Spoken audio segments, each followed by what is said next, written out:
Hello दोस्तों, स्वागत है आप सभी का आपके अपने यूट्यूब चैनल जीके ट्रैक पर। दोस्तों आज इस वीडियो में हम जनरल साइंस के टॉप 50 एमसीक्यूज देखने वाले हैं। ये सभी क्वेश्चंस आपके अपकमिंग एग्जाम्स के लिए बहुत ज़्यादा इंपॉर्टेंट है, तो प्लीज़ वीडियो को एंड तक ज़रूर देखिएगा। वीडियो पसंद आए तो लाइक एंड शेयर ज़रूर कीजिएगा। अगर आपने अभी तक चैनल को सब्सक्राइब नहीं किया है तो प्लीज़ चैनल को सब्सक्राइब करके बेल आइकन ज़रूर प्रेस कर लीजिए। चलिए स्टार्ट करते हैं। फर्स्ट क्वेश्चन देखिए, किस उद्योग में अभ्रक कच्चे माल के रूप में प्रयुक्त होता है? तो देखिए कौन से उद्योग में इसका यूज किया जाता है, तो बी ऑप्शन करेक्ट हो जाएगा। विद्युत उद्योग में अभ्रक का उपयोग कच्चे माल के रूप में किया जाता है। देखिए ये जो अभ्रक है इसका इस्तेमाल लैंप की चिमनी, स्टोव और भट्टियों में किया जाता है। विद्युत प्रेस का आविष्कार किसने किया था? तो देखिए विद्युत प्रेस का आविष्कार इनमें से किसके द्वारा किया गया है? तो यहाँ पर करेक्ट ऑप्शन सी हो जाएगा। हेनरी शीले के द्वारा विद्युत प्रेस का आविष्कार किया गया। देखिए विद्युत प्रेस का आविष्कार अमेरिकी आविष्कारक हेनरी शीले ने साल 1882 में किया था। यह एक अहम प्रगति थी क्योंकि इससे कपड़ों को प्रेस करना आसान और ज़्यादा असरदार हो गया था। प्रेशर कुकर में खाना जल्दी पक जाता है क्योंकि, देखिए ये क्वेश्चन बहुत बार पूछा जाता है, तो यहाँ पर करेक्ट ऑप्शन बी हो जाएगा। उच्च दबाव के कारण प्रेशर कुकर में खाना जल्दी पक जाता है।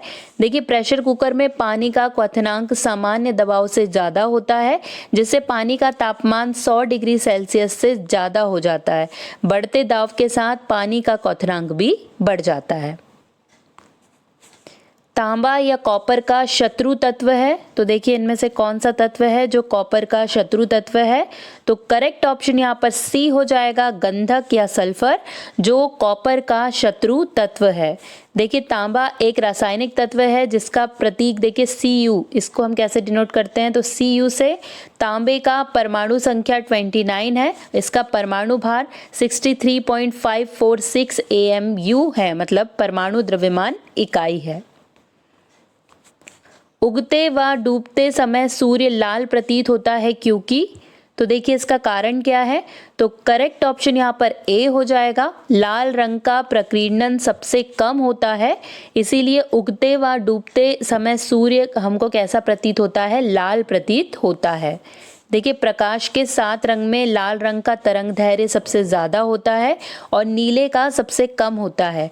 प्रकाश के प्रकीर्णन की वजह से सूर्यास्त के समय दिखने वाली लालिमा को वर्ण विक्षेपण कहते हैं। रेडियो एक्टिविता की खोज किसने की थी? तो देखिए रेडियो एक्टिविटी की खोज किसके द्वारा की गई है? तो करेक्ट ऑप्शन यहाँ पर सी हो जाएगा। हेनरी बेकरेल के द्वारा रेडियो एक्टिविता की खोज की गई है। देखिए रेडियो सक्रियता की खोज फ्रांस के वैज्ञानिक हेनरी बेकरेल ने 1896 में की थी। यूरेनियम परमाणु संख्या 92 है, जिसका पहला खोजा गया प्राकृतिक रेडियो सक्रिय तत्व है। पानी के अंदर हवा का एक बुलबुला किस तरह बर्ताव करता है? तो देखिए यहाँ पर करेक्ट ऑप्शन ए हो जाएगा। अवतल लेंस की तरह बर्ताव करता है पानी के अंदर हवा का एक बुलबुला। देखिए पानी में हवा का बुलबुला अवतल लेंस की तरह काम करता है। पानी का अपवर्तनांक हवा से ज़्यादा होता है। ये किरणें पूर्व परावर्तित होकर हमारी आंखों तक पहुँचती है। कारों, ट्रकों और बसों में ड्राइवर की सीट के बगल में कौन सा दर्पण लगा होता है? तो देखिए करेक्ट ऑप्शन यहाँ पर बी हो जाएगा। उत्तल लेंस लगा होता है कारों, ट्रकों और बसों में ड्राइवर की सीट के बगल में। देखिए कारों, ट्रकों और बसों में ड्राइवर की सीट के बगल में उत्तल दर्पण लगा होता है। उत्तल दर्पण से बनने वाला प्रतिबिंब हमेशा सीधा, आभासी और उस वस्तु से छोटा होता है। चंद्रमा पर वायुमंडल ना होने का कारण है? तो देखिए यहाँ पर करेक्ट ऑप्शन सी हो जाएगा, पलायन वेग। चंद्रमा पर वायुमंडल ना होने का मुख्य कारण पलायन वेग है। हम रेडियो की घुंडी घुमाकर विभिन्न स्टेशनों के प्रोग्राम सुनते हैं, यह संभव है? तो देखिए किसके कारण संभव है ये? तो करेक्ट ऑप्शन सी हो जाएगा, ये अनुनाद के कारण संभव हो पाता है। पानी के प्रवाह की दर किसके द्वारा मापी जाती है?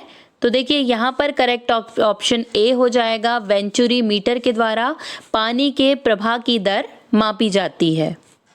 वेंचुरीमीटर एक उपकरण है जिसका इस्तेमाल पाइप के जरिए बहने वाले तरल पदार्थ की दर को मापने के लिए किया जाता है।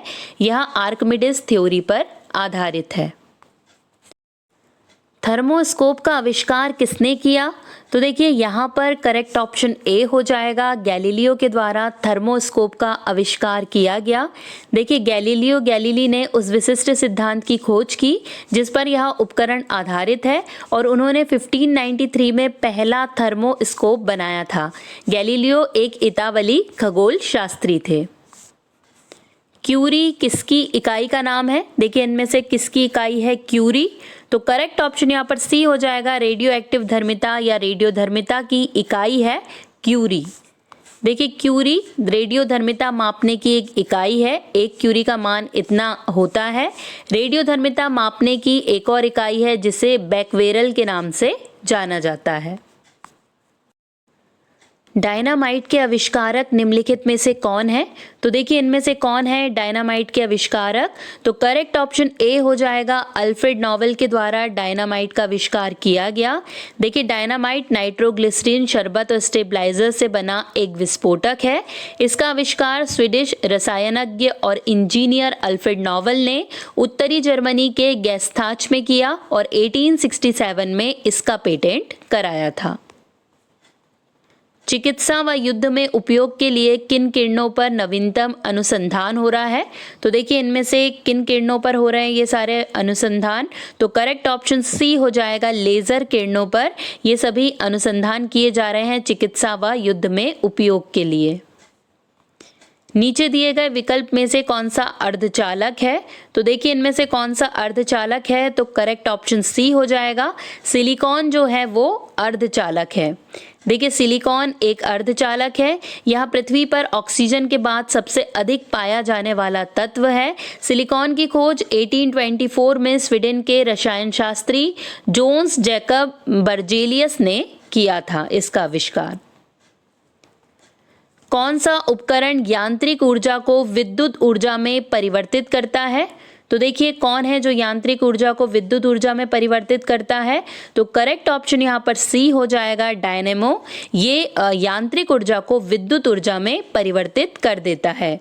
देखिए यांत्रिक ऊर्जा को विद्युत ऊर्जा में बदलने वाला उपकरण विद्युत जनित्र या डायनेमो कहलाता है। यह विद्युत चुंबकीय प्रेरण के सिद्धांत पर काम करता है। किस रंग की तरंग दैर्घ्य सबसे कम होती है? तो देखिए यहाँ पर करेक्ट ऑप्शन सी हो जाएगा, बैंगनी कलर की या वायलेट कलर की जो तरंग दैर्घ्य या वेवलेंथ होती है वो सबसे कम होती है। बैंगनी रंग की तरंग दैर्घ्य सबसे कम होती है। बैंगनी रंग की तरंग दैर्घ्य लगभग 380 नैनोमीटर होती है और जो लाल रंग की वेवलेंथ है यानी कि तरंग दैर्घ्य है वो सबसे ज़्यादा होती है, ये लगभग 700 नैनोमीटर होती है। दोस्तों अगर वीडियो अच्छा लग रहा है तो प्लीज़ लाइक ज़रूर कीजिए और कमेंट में अपना फीडबैक ज़रूर दीजिए कि आपको वीडियो कैसा लगा है और आपको और भी किन टॉपिकों पर वीडियोस चाहिए है। ट्यूबलाइट में क्या भरा जाता है? तो देखिए इनमें से क्या भरा जाता है ट्यूबलाइट के अंदर? तो करेक्ट ऑप्शन सी हो जाएगा, पारा या मर्क्यूरी डाला जाता है ट्यूबलाइट के अंदर। देखिए एक फ्लोरोसेंट लैंप या ट्यूबलाइट में वायुमंडलीय दबाव के लगभग 0.3% कम दबाव पर पारे की वाष्प और निष्क्रिय गैस ऑर्गन भरी जाती है। प्रकाश वर्ष किसकी इकाई है? तो देखिए इनमें से किसकी इकाई है प्रकाश वर्ष? तो करेक्ट ऑप्शन यहाँ पर इसका बी हो जाएगा, दूरी की इकाई है प्रकाश वर्ष। देखिए प्रकाश वर्ष प्रकाश की उस दूरी को कहते हैं जिसे वह एक साल में तय करता है। प्रकाश वर्ष का माप 9.46 × 10⁻12 किलोमीटर होता है। दही में किस प्रकार का अम्ल पाया जाता है? तो देखिए इनमें से किस प्रकार का अम्ल पाया जाता है दही में? करेक्ट ऑप्शन यहाँ पर इसका ए हो जाएगा, लैक्टिक अम्ल प्रेजेंट होता है दही में। देखिए दही में लैक्टिक एसिड पाया जाता है। यह एक कार्बनिक अम्ल है। इसका रासायनिक सूत्र C3H6O3 होता है। किसी उदासीन विलयन का पीएच होता है। तो देखिए कोई अगर उदासीन विलयन है या न्यूट्रल सॉल्यूशन है तो उसका पीएच वैल्यू उसकी कितनी होगी, तो करेक्ट ऑप्शन बी हो जाएगा 7 उसकी पीएच वैल्यू होगी। अगर आपने पीएच स्केल देखा होगा तो सेंटर जो रहता है वहाँ पर 7 लिखा जाता है, वो 0 से स्टार्ट होकर 14 तक जाता है। 7 से जितने कम होते हैं वो सभी एसिडिक होते हैं, 7 से जितने ज़्यादा होते हैं वो सभी बेसिक नेचर के होते हैं। लेकिन जो 7 पर होता है वो उदासीन होता है, जैसे जो जल होता है हमारा, पानी होता है, वो उदासीन नेचर का होता है। मतलब उसकी पीएच वैल्यू कितनी होती है, तो 7 उसकी पीएच वैल्यू होती है। पीएच को उदासीन माना जाता है, पीएच 7 को उदासीन माना जाता है। जब किसी एसिड का विलयन पानी में मिलाया जाता है तो पीएच 7 से कम हो जाता है, और जब किसी क्षारक का विलयन पानी में मिलाया जाता है तो पीएच 7 से ज़्यादा हो जाता है। सिरका में कौन सा अम्ल मौजूद होता है, तो देखिए यहाँ पर करेक्ट ऑप्शन सी हो जाएगा एसिटिक अम्ल। ये सिरका में प्रेजेंट होता है। देखिए सिरका में एसिटिक अम्ल होता है, सिरके में पानी के साथ करीब 4 से 6% एसिडिक एसिड होता है। इसका रासायनिक सूत्र C2H4O2 है। अंगूर का किण्वन किसके द्वारा होता है, मतलब फर्मेंटेशन किसके द्वारा होता है अंगूर का, तो देखिए यहाँ पर करेक्ट ऑप्शन इसका ए हो जाएगा। जटिल प्रक्रम के द्वारा अंगूर का फर्मेंटेशन किया जाता है। बिजली के प्रवाह की दिशा किसे कहते हैं, तो देखिए यहाँ पर करेक्ट ऑप्शन ए हो जाएगा। इलेक्ट्रॉन प्रवाह की दिशा को ही बिजली के प्रवाह की दिशा कहते हैं। धनात्मक आवेश को प्रवाह की दिशा माना जाता है, अतः इलेक्ट्रॉनों के प्रवाह की दिशा के विपरीत दिशा ही धारा की दिशा है। विद्युत प्रवाह चुंबकीय क्षेत्र बनाता है। किस गैस का उपयोग खगोल शास्त्र में टेलीस्कोपों के लेंस को साफ करने में होता है, तो देखिए यहाँ पर करेक्ट ऑप्शन सी हो जाएगा। आर्गन गैस का उपयोग खगोल शास्त्र में टेलीस्कोप के लेंस को साफ करने के लिए किया जाता है। किस रासायनिक तत्व का सबसे अधिक उपयोग बैटरी बनाने में होता है, तो देखिए यहाँ पर करेक्ट ऑप्शन बी हो जाएगा। लिथियम का उपयोग सबसे अधिक बैटरी बनाने के लिए किया जाता है। पानी का सबसे अधिक तापमान क्या होता है, तो देखिए इनमें से करेक्ट ऑप्शन ए हो जाएगा 100 डिग्री सेल्सियस। ये पानी का सबसे अधिक तापमान होता है।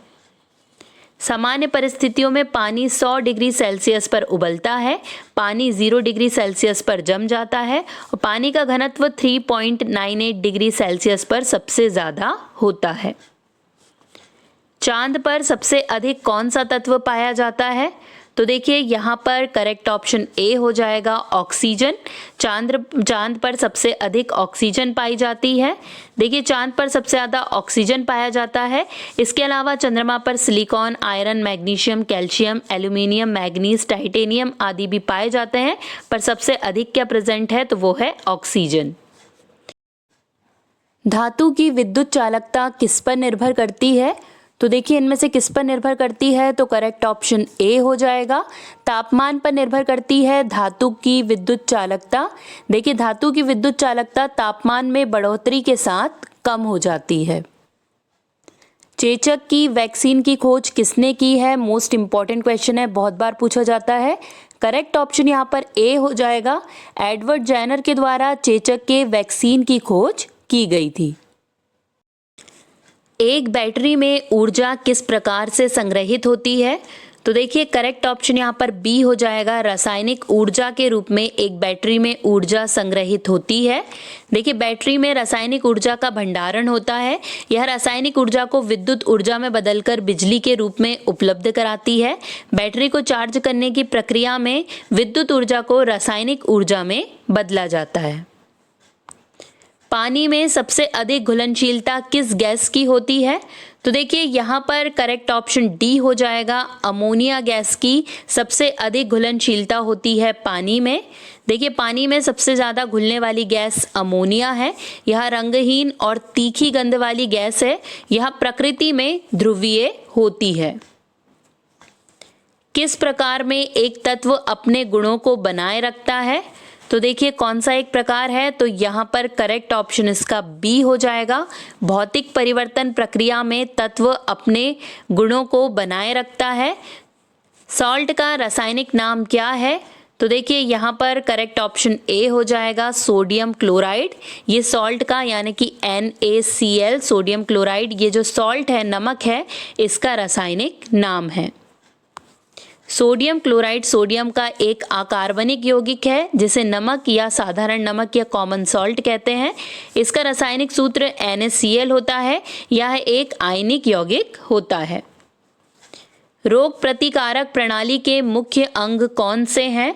तो देखिए कौन से हैं यहाँ पर मुख्य अंग। तो करेक्ट ऑप्शन यहाँ पर सी हो जाएगा श्वास नलिका और आहार नलिका। ये रोग प्रतिकारक प्रणाली के मुख्य अंग हैं। देखिए श्वसन तंत्र और पाचन श्लेष्मा झिल्ली की ऊपरी परतें भी हानिकारक रोगाणुओं को अंदर आने से रोकती है। सफेद रक्त कोशिकाएं, जिन्हें न्यूट्रोफिल कहा जाता है, शरीर की पहरेदारी करती है। मानव शरीर की सबसे बड़ी कोशिका कौन सी है? तो देखिए कौन सी कोशिका है मानव शरीर की सबसे बड़ी? तो करेक्ट ऑप्शन सी हो जाएगा ओवम। जो ओवम है ये मानव शरीर की सबसे बड़ी कोशिका है। देखिए मानव शरीर की सबसे बड़ी कोशिका मादा डिंब या अंडा कोशिका होती है। यह कोशिका महिलाओं के अंडाशय से निकलती है। इसका व्यास करीब 0.1 मिलीमीटर होता है। सूक्ष्म जीवों का अध्ययन किस क्षेत्र में होता है? तो देखिए यहाँ पर जो करेक्ट ऑप्शन है वो बी हो जाएगा माइक्रोबायोलॉजी में सूक्ष्म जीवों का अध्ययन किया जाता है। सूक्ष्म जीवों के अध्ययन को माइक्रोबायोलॉजी कहते हैं। माइक्रोबायोलॉजी जीव विज्ञान की एक शाखा है। सूक्ष्म जीवों को माइक्रोब्स भी कहा जाता है। ये जीव इतने छोटे होते हैं कि इन्हें माइक्रोस्कोप के बिना नहीं देखा जा सकता। वायरस को किस श्रेणी में रखा जाता है? तो देखिए यहाँ पर करेक्ट ऑप्शन डी हो जाएगा कोई नहीं, मतलब इनमें से किसी भी श्रेणी में वायरस को नहीं रखा जाता है। हड्डियों का प्रमुख कार्य क्या होता है? तो देखिए यहाँ पर करेक्ट ऑप्शन सी हो जाएगा शरीर की संरचना बनाना। ये हड्डियों का प्रमुख कार्य होता है। हड्डियां आपके शरीर के संरचनात्मक समर्थन का मुख्य रूप है। वे कठोर मजबूत ऊतकों से बनी होती है जो आपके शरीर को उसका आकार देती है। मनुष्य में 206 हड्डियां पाई जाती है। किस प्रक्रिया के द्वारा मानव शरीर में विटामिन डी की प्राप्ति होती है? तो देखिए कौन सी क्रिया से होगी? तो करेक्ट ऑप्शन है सी सूर्य के संपर्क में आने से शरीर में विटामिन डी की प्राप्ति होती है। देखिए विटामिन डी का मुख्य स्रोत धूप सेकना होता है। विटामिन डी की कमी से हड्डियों और मांसपेशियों में कमजोरी और दर्द होता है। शिशुओं में रिकेट्स जैसी बीमारी भी विटामिन डी की कमी से हो जाती है। फूलों का रंग किस पिगमेंट के कारण होता है? देखिए इनमें से कौन से पिगमेंट के कारण फूलों का रंग होता है? तो करेक्ट ऑप्शन यहाँ पर सी हो जाएगा एंथोसाइनिन पिगमेंट के कारण फूलों का रंग होता है अलग अलग। देखिए जो फूलों का रंग है वो एंथोसाइनिन लाल, नीला या बैंगनी, और फ्लेवोनॉइड्स जिससे पीला, और कैरोटीनॉइड्स जिससे लाल, नारंगी, पीला, ये सब निर्मित होता है। तो ये जो पिगमेंट होते हैं इन्हीं के कारण फूलों में अलग अलग रंग पाए जाते हैं। शरीर की सबसे बड़ी ग्रंथि है? तो देखिए शरीर की सबसे बड़ी ग्रंथि कौन सी है? तो करेक्ट ऑप्शन ए हो जाएगा यकृत या लिवर। ये हमारी बॉडी की सबसे बड़ी ग्लैंड है। देखिए मानव शरीर की सबसे बड़ी ग्रंथि यकृत है। यह एक लाल भूरे रंग का अंग है जो पेट के दाहिने ओर स्थित होता है। एक वयस्क व्यक्ति में इसका वजन 1.5 से 1.6 किलोग्राम तक हो सकता है। ये रक्त को फिल्टर करता है और पित्त स्रावित करता है। शरीर का तापक्रम नियंत्रित होता है? देखिए किसके द्वारा टेम्परेचर, बॉडी का टेम्परेचर नियंत्रित होता है? तो करेक्ट ऑप्शन यहाँ पर ए हो जाएगा हाइपोथैलेमस के द्वारा शरीर का तापक्रम या टेम्परेचर कंट्रोल किया जाता है। देखिए हमारे शरीर का आंतरिक तापमान हमारे मस्तिष्क के एक हिस्से द्वारा नियंत्रित होता है जिसे हाइपोथैलेमस कहा जाता है। एक स्वस्थ मनुष्य का रक्तचाप होता है? तो देखिए कितना होता है एक स्वस्थ मनुष्य का ब्लड प्रेशर? तो करेक्ट ऑप्शन बी हो जाएगा 120/80। ये एक स्वस्थ मनुष्य का रक्तचाप होता है। देखिए एक स्वस्थ सिस्टोलिक रक्तचाप 120 mmHg से कम होता है और एक स्वस्थ डायस्टोलिक दबाव 80 mmHg से कम होता है। मतलब अगर हम सामान्य दर देखें तो 120/80 ये समान बीपी की एक लेवल है। रक्त में ग्लूकोज की मात्रा नियंत्रित करता है? तो कौन करता है? तो करेक्ट ऑप्शन डी हो जाएगा, इंसुलिन के द्वारा रक्त में ग्लूकोज की मात्रा नियंत्रित की जाती है। देखिए, इंसुलिन अग्नाशय की बीटा कोशिका से स्रावित होता है। यह रक्त में ग्लूकोज की मात्रा को कम करता है। इंसुलिन भोजन को ऊर्जा में बदलने में मदद करता है। हार्मोन शब्द किसने दिया? तो देखिए, किसके द्वारा हार्मोन शब्द दिया गया था? तो करेक्ट ऑप्शन ए है, बेलिस और स्टार्लिंग के द्वारा हार्मोन शब्द दिया गया। विलियम बेलिस और अर्नेस्ट स्टार्लिंग ने 1902 में पौधों की वृद्धि के लिए जिम्मेदार रासायनिक कारकों के लिए हार्मोन शब्द गढ़ा था। पौधों में सहलग्नता दिखाने का पहला प्रयास बेटसन और पुनेट के द्वारा किया गया था। गुणसूत्रों में विभाजन ना होकर जो कोशिका विभाजन होता है उसे कहते हैं? तो उसे कौन सा विभाजन कहते हैं? तो करेक्ट ऑप्शन सी हो जाएगा, उसे आसूत्री विभाजन कहा जाता है। स्ट्रेप्टोमाइसिन की खोज किसने की? तो देखिए, यहाँ पर करेक्ट ऑप्शन ए हो जाएगा, वॉक्समैन के द्वारा स्ट्रेप्टोमाइसिन की खोज की गई थी। देखिए, स्ट्रेप्टोमाइसिन की खोज सेलमैन, वॉक्समैन और अल्बर्ट सेट्स ने मिलकर की थी। स्ट्रेप्टोमाइसिन की खोज के लिए साल 1952 में सेलमैन वॉक्समैन को फिजियोलॉजी या मेडिसिन में नोबेल पुरस्कार से सम्मानित किया गया था। अब बारी है लास्ट क्वेश्चन की, विटामिन की खोज किसने की है? तो देखिए, ये क्वेश्चन मोस्ट इंपॉर्टेंट है, बहुत बार पूछा जाता है। करेक्ट ऑप्शन बी हो जाएगा, फंक के द्वारा विटामिन की खोज की गई थी। देखिए, विटामिन की खोज साल 1912 में पॉलिश मूल के बायोकेमिस्ट कशिमीर फंक के द्वारा की गई थी। यहीं पर दोस्तों हमारे सारे क्वेश्चंस कंप्लीट हो गए हैं। वीडियो पसंद आया होगा तो लाइक एंड शेयर जरूर कर दीजिएगा। अगर अभी तक चैनल को सब्सक्राइब नहीं किया है तो प्लीज़ चैनल को सब्सक्राइब करके बेल आइकन जरूर प्रेस कर लीजिए। आज के लिए बस इतना ही। अब आपसे मुलाकात होगी नेक्स्ट वीडियो में। तब तक के लिए जय हिंद, जय भारत।